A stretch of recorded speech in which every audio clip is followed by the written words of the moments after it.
Hi beauties! So kayo din ba ay may problema dahil lawlaw ang suso nyo? Or hindi naman kaya talagang pinagpala kayo at masyadong malaki na hindi na bagay sa katawan nyo? Katulad na lang ng patient na to na meron siyang massive breast.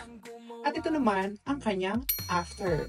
So ano nga ba ang breast lift? So during a breast lift, a plastic surgeons removes excess skin and reshape yung breast tissues to raise yung ating mga bugelya pag masyadong malaki. So sa point na to ako, wala tayong ganyan. So a breast lift is also known as mastopexy. So you might choose to have a breast lift kung yung breast natin talagang saging at yung nipples natin naka-point downwards.